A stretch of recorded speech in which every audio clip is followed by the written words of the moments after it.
नमस्कार मित्रांनो, स्वागत आहे तुमचं मिनी ब्लॉगमध्ये. आपलं यो फर्स्ट ब्लॉग असणार आहे. बघा मग शेवटपर्यंत कसा आहे काय सांगा कमेंटमध्ये, कुठं चुकलं आहे काय. बापू शेठ तर आज लय खुश होता, त्याने इमल खाल्ली मस्त. बापू शेठ सोबत मी का मुळे चाललोय माहिती आहे का मित्रांनो तुम्हाला? नसन तर शेवटपर्यंत एवढं बघा. काय येवल्याच्या रेल्वे गेट जवळ आलं, मग केस वाकडे तिकडे झालं, केसावर हात फिरवला मस्तपैकी.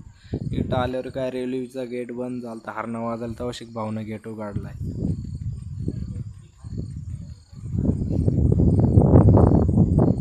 काय पुढं गायच्या बीच्या खाल्ली मस्तपैकी बापू शेठनं.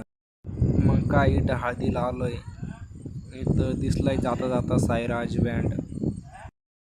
साईराज बँड आपला जबर का भावांनो, घरचा बँड आहे हो, मित्राचा. आपला घरचा बँड असल्यामुळं काय भिडलं वाजवायला. मग काय पूर्ण हळदच पार करून टाकली. कस काय आणलंय मित्रांनो 150 रुपये रोजाने मस्त वाजवायला. तुम्हाला पण लागत असेल तर मी एक नंबर टाकते, त्याच्यावर कॉल करा.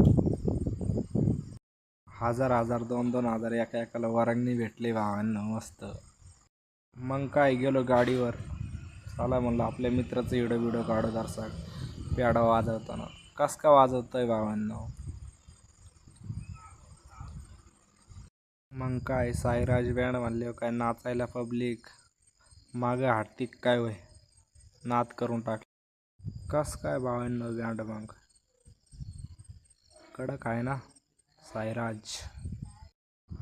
बापू शेठ पण काय गणगणित आहे काय, त्यांच्या ऑर्गनची पेन निघली का काय माहीत. चालू दे भाऊ. कस काय सचिन दादा टुमकिल्यावर मग वर देवाची पण काय गणगण चालू काय माहिती वेगळे. त्याच्यात नादात नाचत होता तो.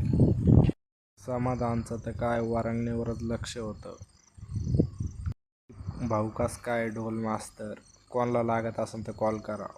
जाऊन पाहत होतो एक काय पॅड मास्तर ऑर्गन मास्तर इथं नाचताय वर. मग काय राडा करून टाकलाय मस्तपैकी. पुरी नवर देऊची तर वेगळीच गणगण चालू होती भावांनो. दुसरा ब्लॉक लवकर येईन भावांनो. बाय बाय, लव लव.